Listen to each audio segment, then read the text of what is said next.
Madame, mademoiselle, monsieur, bonjour. Aujourd'hui, une petite tour du potager, un petit tour de mon potager dans la forêt, dans la montagne. Ceux qui me suivent le savent, j'ai un potager qui se trouve dans une montagne, dans une forêt. Ça fait 5 ans maintenant que je l'exploite, ce potager, enfin que je l'exploite, que je le cultive, exploiter, j'aime pas ce mot-là. C'est une terre très argileuse, c'est un potager qui est mené en permaculture. Ça fait 5 ans que j'amène de la matière organique, ça fait 5 ans que je terrasse, que je m'arrange à ce que ce soit cultivable. Et je m'arrange également à laisser des zones pour la biodiversité. Bon, allez, je vous emmène voir tout ça de toute façon. Donc là, pour l'instant, on est dans la grande serre. Enfin, nous, on appelle ça une grande serre, mais c'est une serre qui fait 24 mètres carrés, je crois. 8 mètres par 3, oui, c'est ça, 24 mètres carrés. Donc dans cette serre, c'est notamment, bah là, par exemple, on voit le cresson de para qui est une plante médicinale, qui est une plante qui est utilisée pour les mal de dents. C'est une plante qui est anesthésiante. Voilà, on a quelques pieds de tomates. Voilà, là on sort de la grande serre. Là on est sur la zone zéro. On est sur la zone où on travaille, où on fait des tests, où on y est très souvent en fait. La zone zéro en permaculture, c'est une zone où on se trouve souvent. La zone un, c'est une zone où on cultive les légumes. La zone 2, c'est une zone où on cultive les légumes qui ont besoin de beaucoup moins de temps, beaucoup moins d'attention. Donc là c'est un bac dans lequel j'ai mis de la matière organique. Pendant un an, j'ai mis de la matière organique dans ce bac. J'ai pas mis de terre du tout. Et là cette année, je m'amuse à essayer de faire pousser des pommes de terre, il y a deux trois conneries que je m'amuse à faire pousser là-dedans. Donc sans terre, juste dans la matière organique. On verra bien ce que ça va donner. J'ai dû installer des passerelles en bois là parce qu'on a eu beaucoup de pluie au mois de juin. Et on marchait dans la boue, dans la boue, dans la boue. Ouh la gadou. Donc voici la deuxième serre. C'est un endroit, la zone zéro, où il y a 5 serres. Donc une serre de 24 mètres carrés, une serre de 18 mètres carrés, une deuxième serre de 18 mètres carrés et deux serres de 6 mètres carrés. Parce que c'est comme c'est en terrasse, on peut difficilement, on n'a pas beaucoup de surface plate, donc on peut difficilement mettre des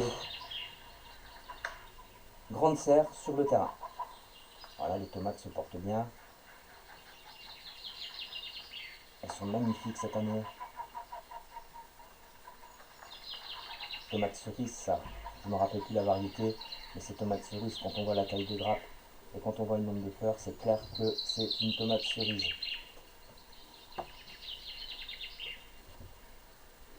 Une petite périlla en pot.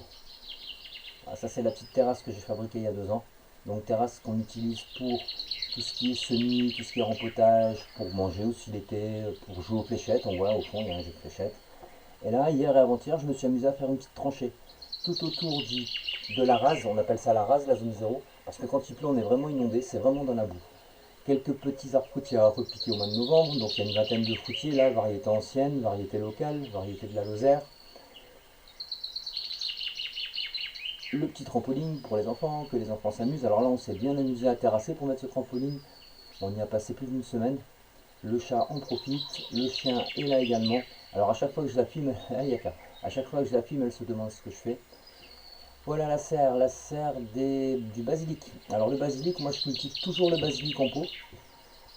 C'est comme ça, le basilic en pleine terre ici il ne fonctionne pas, il n'a pas peut-être assez de chaleur, je sais pas, comme on a 500 mètres d'altitude. Là vous voyez dans les barquettes tout ce qui me reste encore à remettre en pleine terre, il y a des haricots, il y a des cucurbitacées, la poirée, magnifique, poirée de différentes couleurs. Alors non seulement ça fait une déco fantastique dans le potager, mais en plus c'est délicieux. Une petite serre encore de 6 mètres carrés où là je cultive tout ce qui est poivron, piment, dans des pots. Pareil, le poivron et le piment, ici c'est compliqué en pleine terre. Donc je le mets dans des pots. Depuis l'année dernière, je fais ça et ça marche bien. Et je mets ça dans une serre et il n'y a aucun souci. Je récolte de sweet banana par exemple. Voilà, plein de variétés de piments, de poivrons. Et c'est surtout pour récupérer les semences. Une magnifique, on vient de passer devant une magnifique, bon voilà encore une plus jolie. Tomate de l'anthropopage, tomate de collection, très compliquée à faire germer. On l'appelle aussi la tomate du cannibale.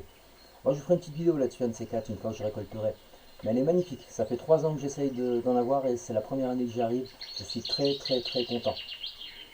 Un peu d'estragon derrière qui va bientôt être ici remis en pleine terre. Là, on a du rudbeckia, c'est une plante, c'est une fleur qui est magnifique, qui va être bientôt remise en pleine terre aussi. Et le chat qui surveille. Ah, Titi. Et le Titi. Et voilà, le potager dans la forêt. Donc là, pour l'instant, on a passé 4-5 minutes à visiter la zone zéro. Et tout doucement, on va monter dans la montagne.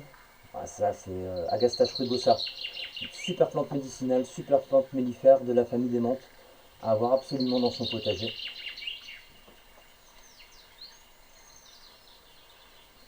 Voilà, c'est un coin où je mets tout mon pétero. C'est un endroit où je vais mettre des zones de culture. C'est un endroit où je vais mettre des fleurs. Je pense que je vais mettre du vivace, quoi, à mon avis. Après, c'est un peu le bazar. Bah, c'est normal. La saison vient de se terminer. Donc, à chaque fin de saison, au mois de juillet, ben, il faut ranger, quoi. Prochain projet. Là, je vais mettre une serre. Je vais mettre une serre de 25 mètres carrés environ. Mais il faut terrasser. Bon, je filmerai ça. Je vous montrerai ça. Il n'y a pas de souci. Voilà, là, on arrive tranquillement dans le potager. Là, on a quelques aubergines d'Esper qui sont vraiment bien jolies. L'année dernière, on a récolté incroyable.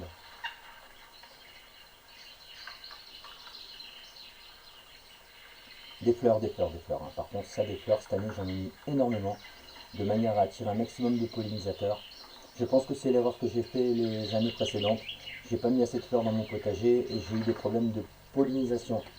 Là, on a des magnifiques céleri raves. Regardez-moi ça comme ils sont beaux. Géants de Prague. Donc ça, c'est pareil, ça va me servir à récupérer des semences et à en manger également. C'est bon le céleri rave. Là, on a la cressonnette du Maroc.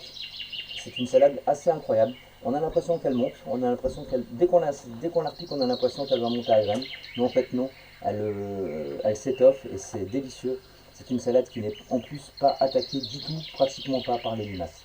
C'est un avantage, surtout cette année, les limaces, il y en a eu pas mal.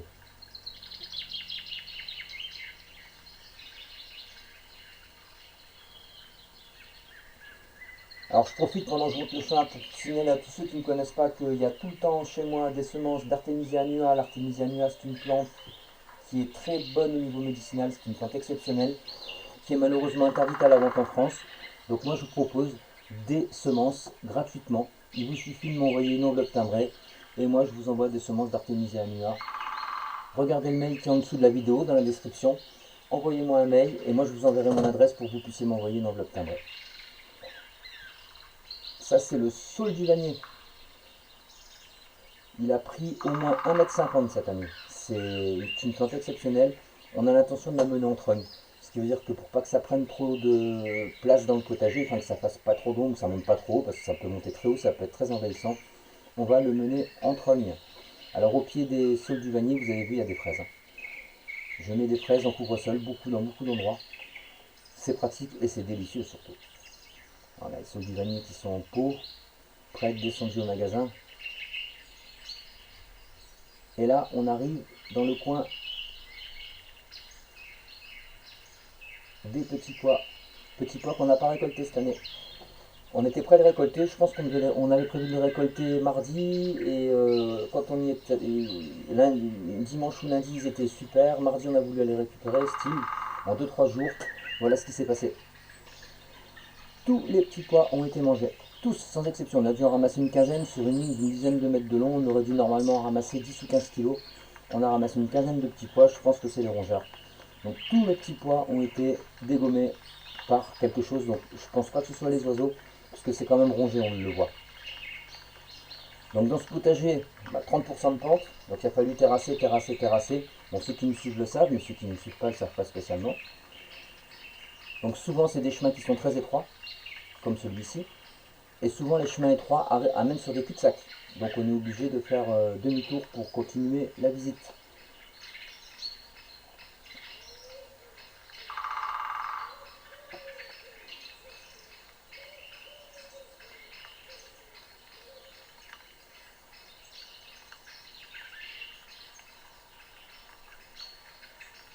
Ah, les petits pieds de tomates qui sont en train de sortir spontanément.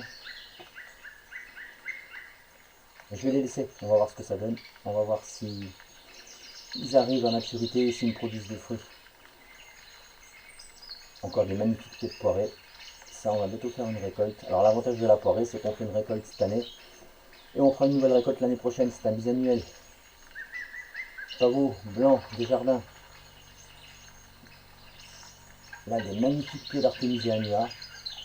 Et tout ça, voilà, tout ce que vous voyez là au fond, qui est défriché, j'ai défriché ça il n'y a pas longtemps, c'est des nouvelles zones de culture que je suis en train d'agencer et de préparer pour l'année prochaine. Je vais y mettre de la matière organique, je vais y mettre des bouts de bois pour que la matière organique reste en place comme c'est en pente. Et j'y planterai des légumes l'année prochaine. Un petit peu d'artémisia, bien trapu celui-là. Un petit peu d'artichaut, encore un peu d'artémisia, artémisia annuelle bien sûr. Et tout à gauche, là sur la ligne, ce sont des pieds de tomates. Donc pieds de tomates que je mène sur 2 ou 3 brins. Si c'est pas des tomates cerises, si c'est des tomates cerises, je ne taille pas. Et si c'est pas des tomates cerises, je mène sur 2 ou 3 brins. Un petit coin de fraises, fraises gariguettes. Encore des magnifiques pieds d'Artemisia annua, ceux-là doivent être 1,50 m en gros de haut, c'est des pieds qui vont atteindre 3 mètres de haut. Et derrière, il y a le coin préféré des enfants, le coin des framboises. Donc ça c'est pareil, il va falloir qu'on gère parce que ça a tendance à être un peu envahissant. Ça c'est une petite plante, je ne sais pas ce que c'est une spontanée, elle est là sous le terrain, donc on va l'identifier, on va bien voir. Ici des tomates que je mène sur Tipeee et les framboises. Alors cette année les framboises on en a ramassé. Hein. Puis c'est pas fini parce que c'est des remontants, donc c'est des framboisiers qui vont nous donner des framboises jusqu'au mois de septembre. Octobre, si tout va bien.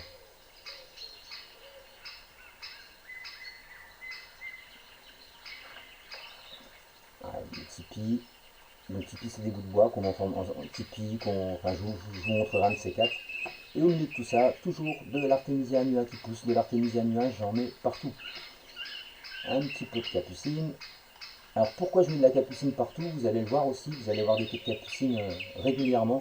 C'est parce que la capucine, j'ai remarqué que c'était une plante qui gelait. Regardez-moi ces pêches comme elles sont belles.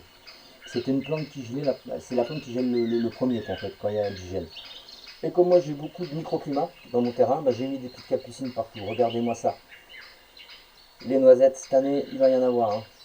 Il paraît que année à noisette, année à disette, hein, donc on verra bien. Donc je disais la capucine, oui, j'en ai mis partout sur mon terrain.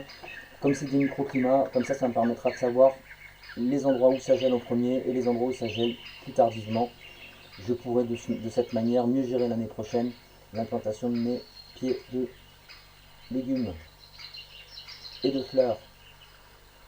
Voilà, on vient de remonter encore un étage.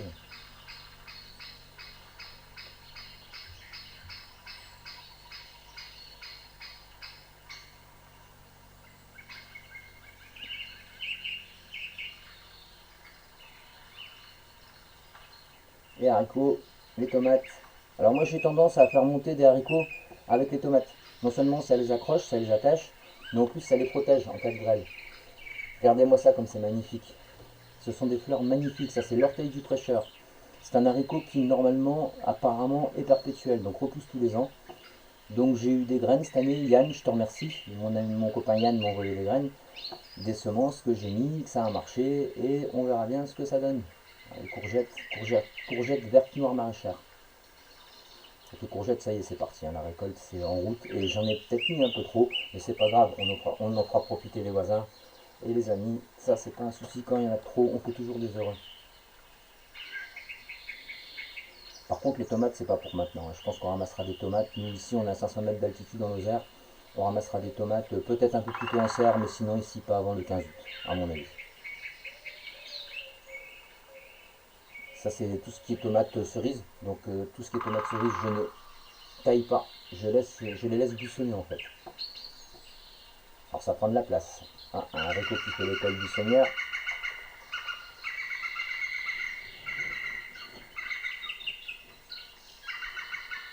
Ça, c'est haricot coco.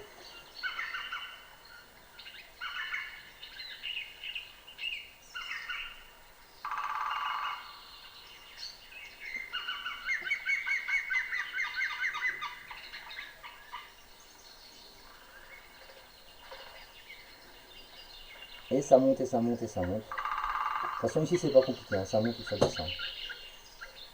Donc, bon, quand ça monte, c'est compliqué. Quand ça descend, ça va tout seul. Ça, c'est un pied d'artémisia japonaise. Alors, l'artémisia japonaise, je ne sais pas si elle est vivace, mais en tous les cas, elle est repartie parce que j'en ai pas remis. Donc, soit elle s'est ressemée toute seule, soit elle est vivace, je ne sais pas. Il faudrait que je me renseigne. Magnifique pied de nègre.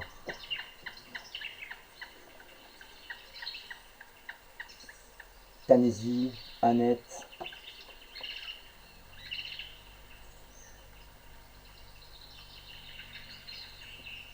Alors, les pieds d'Annette, je les laisse monter, c'est mon pied porte-graines, ça. Je les laisse monter tous les ans à fleurs. Et comme ça, je récupère plein de graines. Le pêcher. Alors, les pêchers, c'est des noyaux que j'ai semés il y a environ 3 ans, 3-4 ans. Donc ça donne, hein. Cette année ça a donné. Bon, on a protégé un peu les arbres. Magnifique clé d'Artemisia absinthium. Alors je vous mets en garde avec Artemisia absinthium. Hein. Récoltez-le quand il est en fleurs pour les faire des tisanes, mais ne le laissez pas grainer, hein, parce que c'est un vivace et il va envahir votre potager. Déjà rien qu'un pied, il faut compter 1 m². Alors si en plus vous le laissez grainer, laissez tomber. Hein. Nigel de Damas, une de mes fleurs préférées, elle est magnifique cette fleur.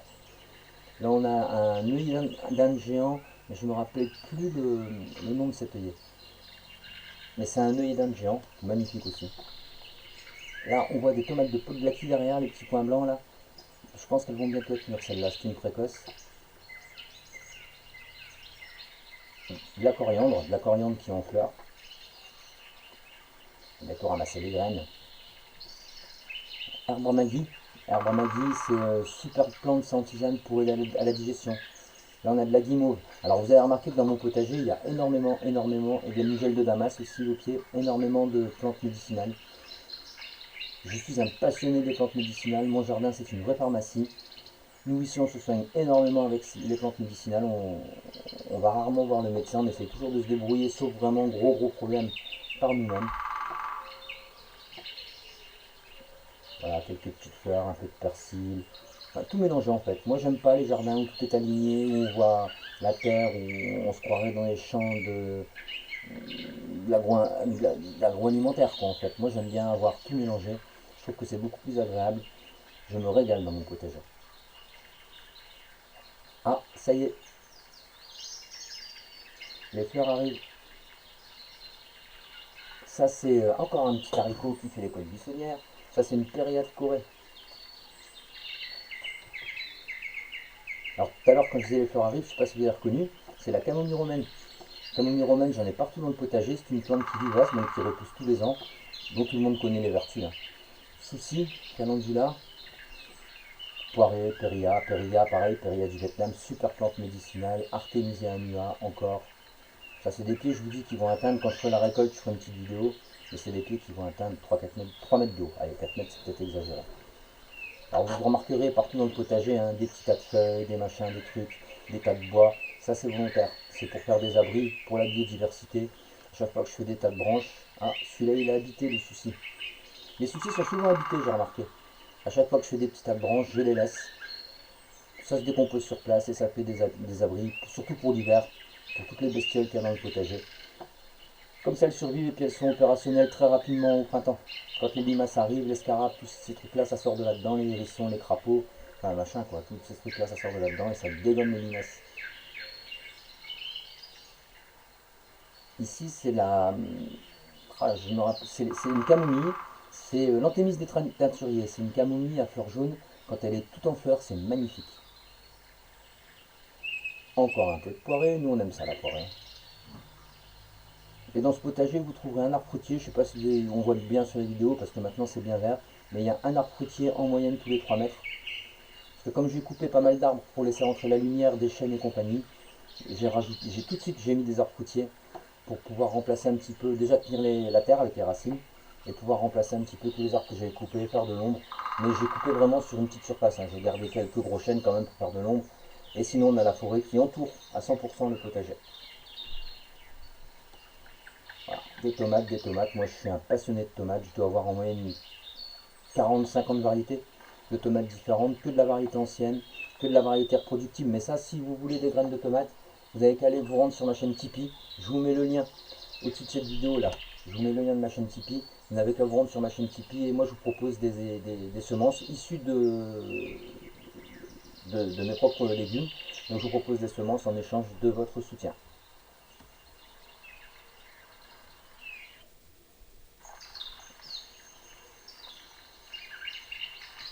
Des jolis pieds de tomates, des haricots. Ça doit être des haricots verts, si mes souvenirs sont exacts. Voilà, on distingue l'arbre fruitier là, entre les pieds de tomates. Hop, encore un arbre fruitier. Ça c'est la poirée verte. Souci. Ouais, souci, mildiou. On a eu un peu de mildiou déjà. On a eu beaucoup de pluie au mois de juin. Et quelques pieds de tomates ont attrapé le mildiou. Heureusement pour moi, ils ont cicatrisé, donc il ne pleut plus. Donc tout va bien. Un petit cornichon. Alors les pieds de tomates qui sont issus de graines qui ont déjà attrapé le mildiou il y a 2 ans. Donc je pense qu'ils sont un peu plus résistants. Et donc c'est vrai qu'ils sont défendus.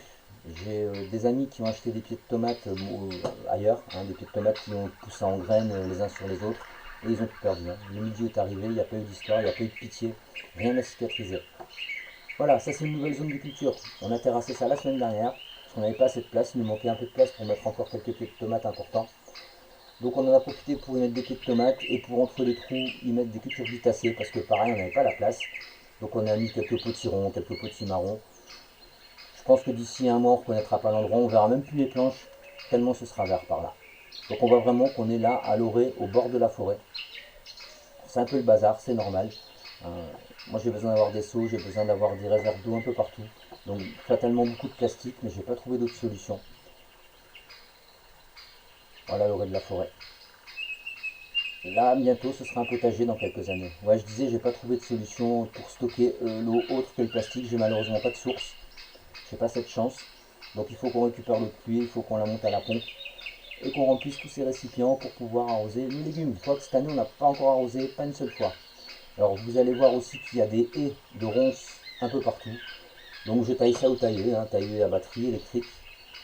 Pour la biodiversité, ça c'est de la guimauve, des pieds de guimauve. Tomates toujours. Artemisia vulgaris. Ça on en trouve assez facilement dans la nature, c'est peut-être peu utile d'en avoir dans le potager, c'est juste pour le fun quoi. Là on a de la mauve verticillée. Alors c'est une mauve qui a des fleurs blanches magnifiques et tout se consomme là, les feuilles et les fleurs. Ça c'est Léonorus. Léonorus c'est pareil, c'est une plante médicinale qui est pas mal du tout. Mais bon, si je commence à vous expliquer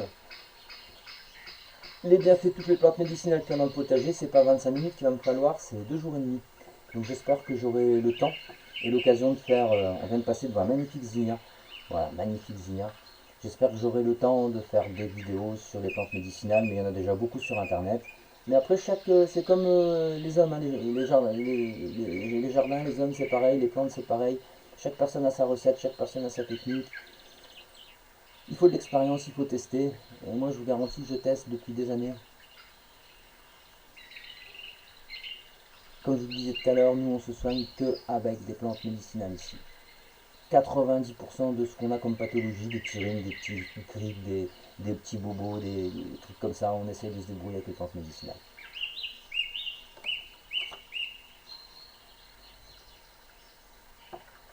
Allez, on redescend et on repart d'où on est venu. Bon, il faut savoir que dans ce potager, il y a beaucoup, c'est un vrai labyrinthe, hein. Il y a beaucoup de cul-de-sac, hein. Je vous l'ai peut-être déjà dit tout à l'heure, je sais plus, mais il y a beaucoup de demi-tours à faire. Petite Tanésie. Alors là, on va aller voir une zone où j'ai fabriqué cet hiver, là, enfin au printemps, au début de l'hiver, une culture en lasagne avec des bottes de foin. Donc j'ai fait un coffrage avec des bottes de foin. J'ai mis de la matière organique à l'intérieur, j'ai mis du bois mort, j'ai mis des feuilles mortes, j'ai mis du fumier, j'ai mis du verre et j'ai planté des petites courgettes. Donc là, on n'y est pas encore. Là, c'est les cornichons. Donc je me suis amusé à planter plein de cornichons. J'ai les enfants qui adorent ça, les cornichons. On n'en a jamais assez. Donc cette année, j'ai blindé de cornichons. Bon allez, on va aller voir cette fameuse butte en lasagne. Là, c'est où on était tout à l'heure. Vous voyez la serre là, c'est la zone 0, c'est la rase. C'est de là où j'ai démarré la vidéo. Et voilà la vue. Pas dégueu, hein.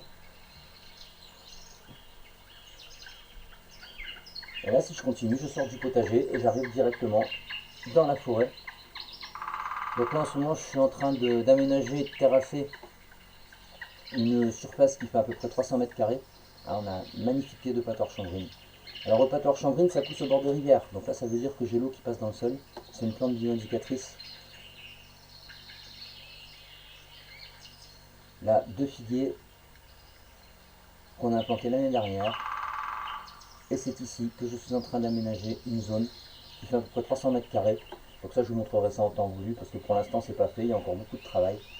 Donc quand ce sera fait ou quand je serai en route, je vous expliquerai comment j'ai fait. C'est une terre qui est très ingrate. C'est une terre très sablonneuse qui sèche très vite, ou rien de plus. Donc je vais essayer de me débrouiller et faire pousser des bricoles là cette année. Voilà le coin du test par rapport aux cucurbitacées, par rapport aux courgettes. Donc culture en lasagne sur botte de foin. On a un peu d'estragon. Voilà ce que ça donne.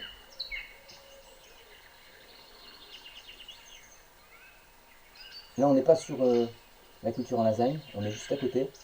J'ai fait un test, hein, j'ai mis une courgette là, une courgette dedans. Et ça, c'est la courgette qui est mise. Voilà, on voit bien les bottes de foin qu'il y a là. Donc ça, c'est la courgette qui est mise sur la culture en lasagne, qui est 2 fois plus grosse que les autres quand ils sont mis en pleine terre. C'est un truc de fou. Puis bien verte, pas de fin d'azote, rien, grosse production. Vraiment, c'est un. Je pense qu'on pourrait cultiver sur un parking ou sur un terrain de tennis avec cette combine-là. Donc voilà les bottes de foin. J'ai fait un coffrage avec des bottes de foin. J'ai mis du bois spongieux au fond. J'ai mis des feuilles mortes. J'ai mis du fumier. J'ai mis de la matière organique, quoi, en fait. Et derrière, j'ai rajouté de la terre. Et j'ai planté là-dedans. Donc j'ai fait ça fin de l'été de l'année dernière. J'ai laissé ça tranquille tout l'hiver. Et j'ai planté là-dedans. Ben, ça donne des résultats quand même impressionnants. Je pense que je vais développer cette manière de cultiver sur ma terre très argileuse l'année prochaine. Ça, c'est sûr. Voilà, encore un peu de camomille, encore un peu d'anthémis des teinturiers. Et là-bas, on a la camomille matricaire. Alors, la camomille matricaire qui est beaucoup moins amère que la camomille romaine et qui n'a pas les mêmes propriétés. Il faut les deux, en fait, c'est bien. Sauf que la camomille matricaire, elle n'est pas vivace, la camomille romaine est vivace. Voilà, bon, je crois qu'on a fait le tour du potager. Je profite de la fin de cette vidéo, bien sûr, comme d'habitude, pour remercier tous ceux qui me font travailler, hein, tous ceux qui m'achètent des graines, des plants, etc., qui vont me soutenir sur Tipeee. A bientôt le site internet qui va arriver. On est en train de le construire. Donc bientôt vous pourrez aller directement, vous ne serez plus obligé d'aller sur Tipeee, vous pourrez directement aller sur mon site internet. C'est une manière qui me plaît, moi, de me soutenir. Au moins, vous m'achetez des trucs, vous ne me donnez pas de l'argent, je ne fais pas la manche. Voilà, allez, moi je vous dis à bientôt pour de prochaines vidéos. Au revoir.